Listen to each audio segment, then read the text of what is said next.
నమస్తే, welcome to business weekend.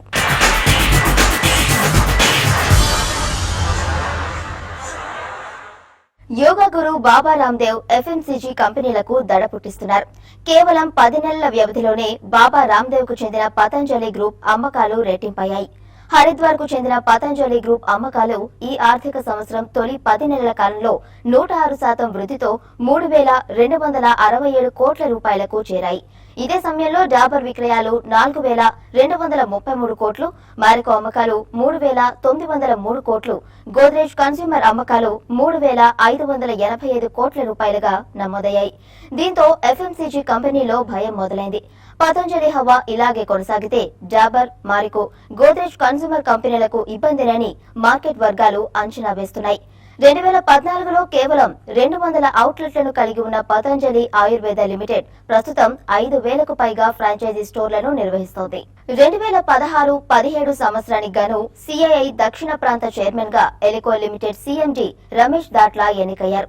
CII చేపడుతున్న కార్యక్రమాల్లో జాతీయ స్థాయిలో కీలక పాత్ర పోషిస్తున్న రమేష్ దాట్లా 2015-16 కాలానికి సిఐఐ దక్షిణ ప్రాంత డిప్యూటీ చైర్మన్ గా ఉన్నారు. Entrepreneurship technology, IPR, MSME development విభాగాల్లో జాతీయ స్థాయిలో ముఖ్య భూమిక పోషించారు. సిఐఐ ఇంటెలెక్చువల్ ప్రాపర్టీ జాతీయ కమిటీకి, అలాగే ఎంఎస్ఎంఈ జాతీయ కమిటీకి చైర్మన్ గాను పనిచేశారు.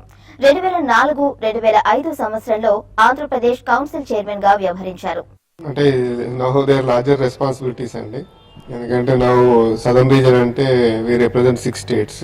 So it's quite challenging and it's nice that they elected me for this prestigious post. Year focus ఏంటంటే ఒకటి కాంపిటేటివ్నెస్ మీద. ఇప్పుడు make in India movement government of India కూడా బాగా ట్రస్ట్ పెడుతుంది, మ్యానుఫ్యాక్చరింగ్ బాగా గ్రో చేయాలని ఇండియాలో. సో ఆ కాంపిటేటివ్నెస్లో మేక్ ఇన్ ఇండియా అనేది ఒక మేజర్ ఇనిషియేటివ్గా టేకప్ చేస్తున్నాం.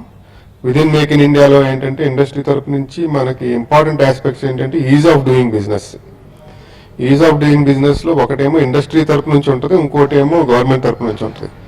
గవర్నమెంట్ గుడ్ గవర్నెన్స్ ఎలా పాటిస్తారు, యూనిఫామ్ పాలసీస్ ఎలా తీసుకొస్తారు, ఇట్లన్నిటి మీద మేము ఫోకస్ పెట్టి దాన్ని ముందుకు తీసుకెళ్తాం. సెకండ్ ఆస్పెక్ట్ ఏంటంటే ఇప్పుడు స్టార్ట్అప్ ఇండియా, ఎంఎస్ఎంఈ సంస్థలని బాగా ఉన్నాయి మా మెంబర్షిప్లో కూడా. ఇండియాలో కూడా ఎస్ఎంఈస్ ప్లే మేజర్ రోల్.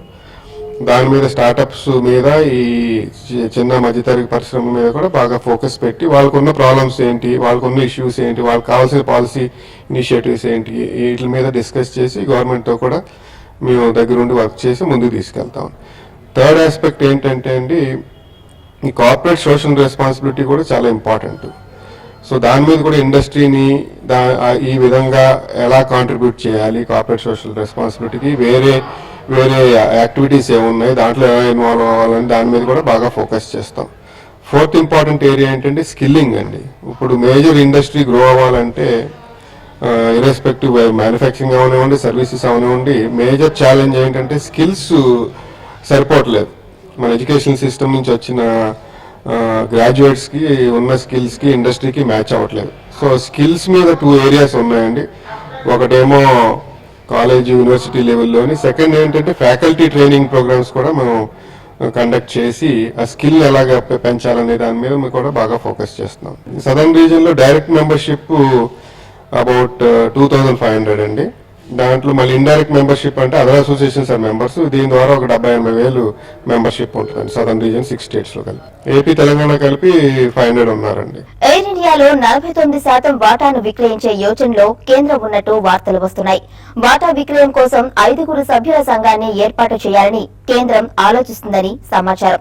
ఇదే జరిగితే ఎయిర్ ఇండియా నష్టాల ఊబి నుంచి బయటపడే అవకాశం ఉందని విశ్లేషకులు అంచనా వేస్తున్నారు. గత కొన్నేళ్లుగా నష్టాలు తప్ప లాభాలెరుగని పరిస్థితి ఎయిర్ ఇండియాది. చివరిసారిగా 2007లో లాభాలను ఆర్జించిన ఎయిర్ ఇండియా గత 9 ఏళ్లుగా వరుస నష్టాలను నమోదు చేస్తోంది. 4 ఏళ్ల క్రితం పైలట్లు 58 రోజుల సమ్మెకు దిగడంతో ఆర్థికంగా కొంత నష్టపోయినప్పటికీ ఎయిర్ ఇండియా నష్టాలకు ఎదురొడ్డి నిలిచింది. అయితే ప్రస్తుతం కంపెనీ నష్టాలు 35,000 కోట్ల రూపాయలకు చేరటం, అప్పుల భారం 45,000 కోట్ల రూపాయలుగా ఉండడం కంపెనీకి పెద్ద తలనొప్పిగా మారింది. దీంతో త్వరలోనే ఎయిర్ ఇండియా ప్రైవేట్ చేతికి వెళ్లొచ్చని ఇండస్ట్రీ వర్గాలు అంచనా వేస్తున్నాయి. ఎయిర్ ఇండియాలో 49% వాటాను విక్రయించడం కోసం 5 సభ్యుల సంఘాన్ని ఏర్పాటు చేయాలని కేంద్రం భావిస్తోంది. అయితే ఎయిర్ ఇండియాలో 49% వాటా విక్రయించినా మెజారిటీ వాటా కేంద్రం నియంత్రణలో ఉండడంతో విధానపరమైన చర్యలు తీసుకోవడానికి వీలవుతుందని ఇండస్ట్రీ వర్గాలు తెలిపాయి. పీకల్లోతు కష్టాల్లో ఉన్న సంస్థను గట్టెక్కించడానికి ఎయిర్ ఇండియా చేసిన కసరత్తు ఫలిస్తోంది.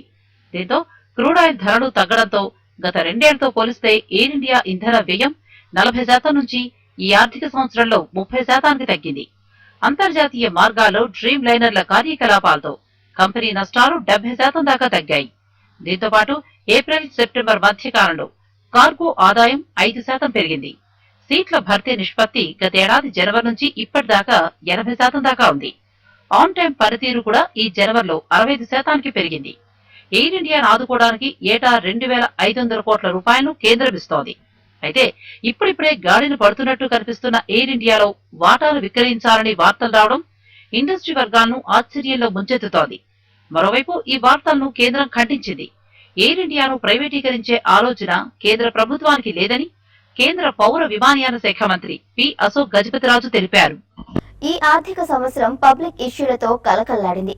గత కొద్ది కాలం నుంచి స్టాక్ మార్కెట్ స్థిరంగా కదలాడుతుండటంతో ఐపీఓకు వచ్చేందుకు కంపెనీలు ఆసక్తి చూపాయి. 5 ఏళ్ల తర్వాత తొలిసారిగా 2015-16లో 21 కంపెనీలు ఐపీఓ ద్వారా 13,330 కోట్ల రూపాయల నిధులను సమీకరించాయి. 2011 తర్వాత నిధుల సమీకరణపై ఈ ఏడాది కంపెనీలు ఎక్కువ ఆసక్తి చూపాయి. 2011 ఆర్థిక సంవత్సరంలో 52 కంపెనీలు ఐపీఓకొచ్చి 33,098 కోట్ల రూపాయలను సమీకరించాయి. ఈ నెలాఖరుతో ముగిసే ఆర్థిక సంవత్సరంలో ఇప్పటి వరకు 21 కంపెనీలు ఇష్యూకొచ్చి 13,330 కోట్ల రూపాయల నిధులను సేకరించాయి. ప్రస్తుతం చిన్న మొత్తాల పొదుపుపై వడ్డీ రేట్లను కేంద్రం తగ్గించడం, ఆర్బీఐ వడ్డీ రేట్లను తగ్గించక తప్పక పరిస్థితి ఉండటంతో ఇన్వెస్టర్లు ప్రత్యామ్నాయంగా ఈక్విటీ మార్కెట్లపై ఆసక్తి చూపుతున్నారు. దీంతో వచ్చే ఆర్థిక సంవత్సరంలో ఐపీఓకు వచ్చే కంపెనీల సంఖ్య భారీగా పెరిగే అవకాశం ఉందని మార్కెట్ నిపుణులు అంచనా వేస్తున్నారు. గత కొన్నేళ్లుగా మార్కెట్లు మందకొడిగా ఉండటంతో కంపెనీలు ఐపీఓ అంటేనే ఆమడ దూరం పరిగెట్టాయి. 2011-12లో 33 కంపెనీలు 5,886 కోట్ల రూపాయలను సమీకరించగా 2012-13లో 9 కంపెనీలు 6,289 కోట్లను సేకరించాయి. అయితే 2013-14లో కేవలం ఒకే ఒక కంపెనీ ఐపీఓకు వచ్చి 919 కోట్ల నిధులను సమీకరించింది. 2014-15లో మాత్రం 8 కంపెనీలు ఐపీఓకు వచ్చి 2,770 కోట్ల నిధులను సేకరించింది.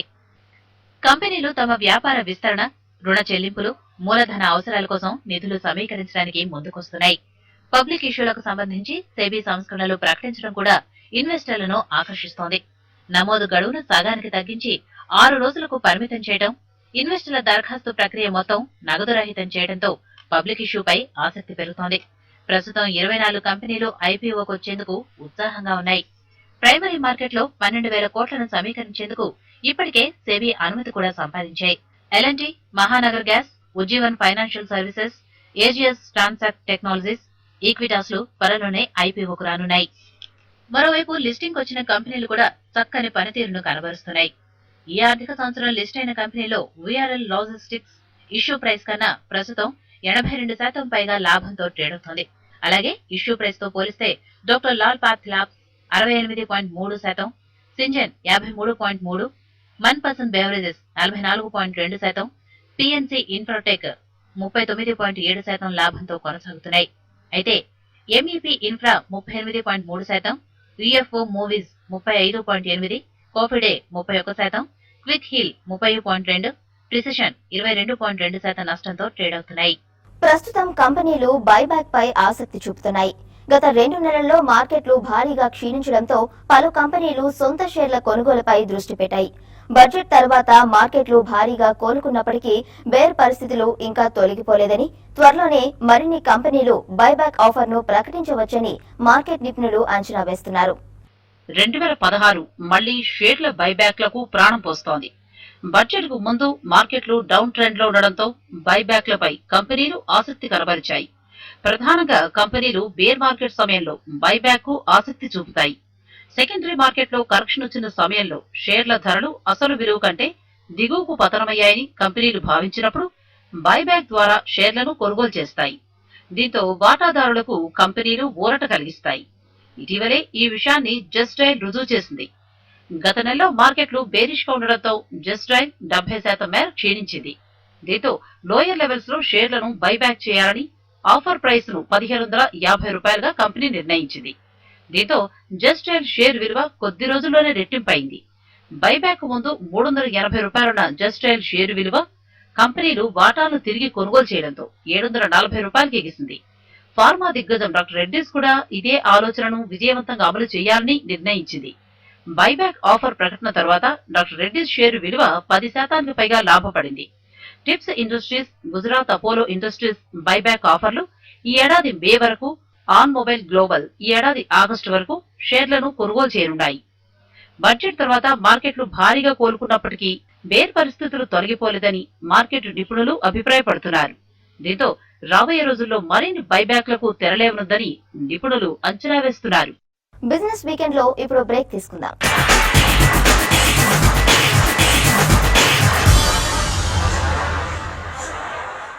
Welcome back to business weekend.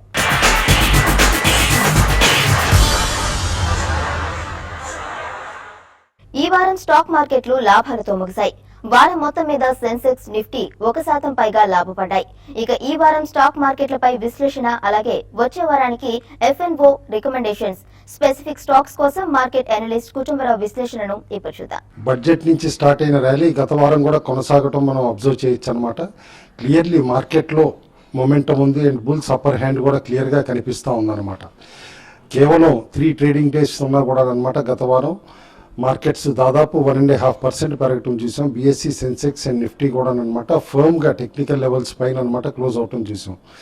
BSE, Sensex దాదాపు 25,338 దగ్గర క్లోజ్ అయింది. NSE, నిఫ్టీ కూడా అనమాట 7,736 దగ్గర క్లోజ్ అయింది.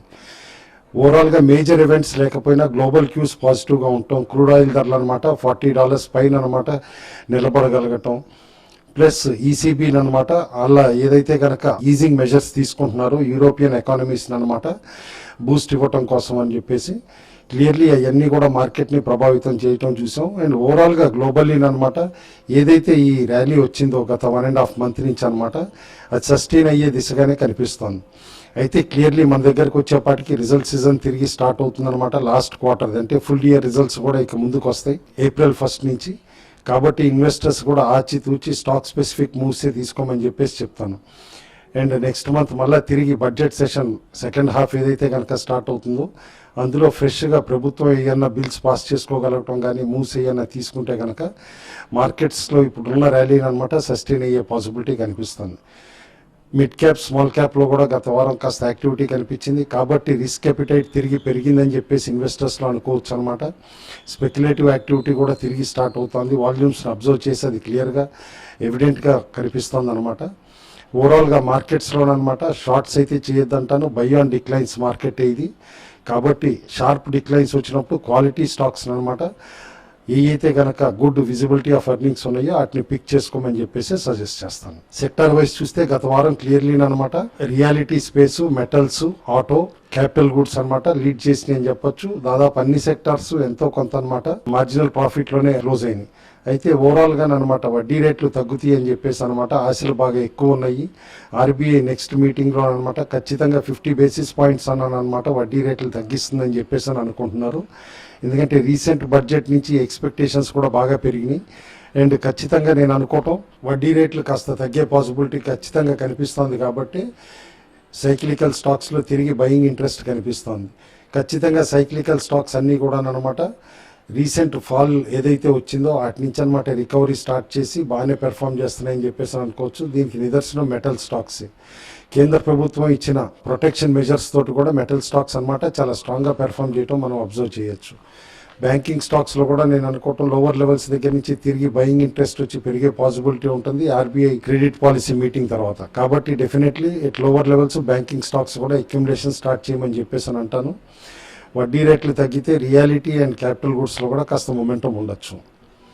టెక్నికల్ పారామీటర్స్ తోటి అనమాట కొన్ని stocks by on decline suggest చేస్తున్నాం. ఆ స్టాక్స్ అనమాట NTPC, Wipro, SAIL, Hindalco, Adani enterprises, TVS Motors, jet Airways, Reliance infra, Cummins India అదే కొన్ని స్టాక్స్లో మైల్డ్ వీక్నెస్ కనిపిస్తుంది. బల్జెస్ వచ్చినప్పుడు ఈ స్టాక్స్లో షార్ట్స్ అటెంప్ట్ చేయొచ్చు. బట్ ఓవరాల్గా మార్కెట్స్ పాజిటివ్గా ఉన్నాయి కాబట్టి స్టాప్ లాస్ పెట్టుకుని షార్ట్స్ అటెంప్ట్ చేయమని చెప్పేసి సజెస్ట్ చేస్తాను. ఆ కోవలో ఉన్న stocks Divi labs, Colgate, power grid, doctor Reddy's, Lupin, tech Mahindra, HCL tech, ITC limited. Pharma stocks ఖచ్చితంగా రీసెంట్ ఫిక్స్డ్ డోస్ కాంబినేషన్స్ పైన ఏదైతే కేంద్ర ప్రభుత్వం రిలీజ్ చేసిందో అనమాట నోటిఫికేషన్, అప్పటి నుంచి కాస్త వీక్ పెర్ఫార్మెన్స్ కనబరుస్తున్నాయి. కానీ ఏ స్టాక్స్ అయితే ఇంపాక్ట్ కావో ఈ ఎఫ్డిసి నోటిఫికేషన్ వల్ల అనమాట, ఆ స్టాక్స్ని మాత్రం ఈ కరెక్షన్లో పికప్ చేయమని చెప్పేసి సజెస్ట్ చేస్తున్నాం. స్పెసిఫిక్ స్టాక్స్కి వస్తే కనుక 2 స్టాక్స్ రికమెండ్ చేస్తున్నాం. అందులో ఫస్ట్ స్టాక్ అనమాట orient abrasives limited. Aluminium oxide grains plus calcined products తయారు చేసే కంపెనీ అనమాట. Grinding wheels, refractories, slide gates ఇలా అన్నీ కూడా తయారు చేస్తుంది. గ్రైండింగ్ స్పేస్లో one of the market leadership ఉన్న కంపెనీ అనమాట. ఇటు కార్బోరండం, యూనివర్సల్ ఇట్లా అదర్ మేజర్ కంపెనీస్ సరసన ఉన్న కంపెనీ ఇది. పెర్ఫార్మెన్స్ కూడా స్టడీగా ఉంది అండ్ లాస్ట్ క్వార్టర్ నుంచి పెర్ఫార్మెన్స్ కూడా బాగా ఇంప్రూవ్ అయింది. And capital goods industry improve అయినప్పుడు అనమాట ఇలా బ్యాక్ ఎండ్ ఇండస్ట్రీస్ అన్నీ కూడా పెరగటం మొదలవుతాయి.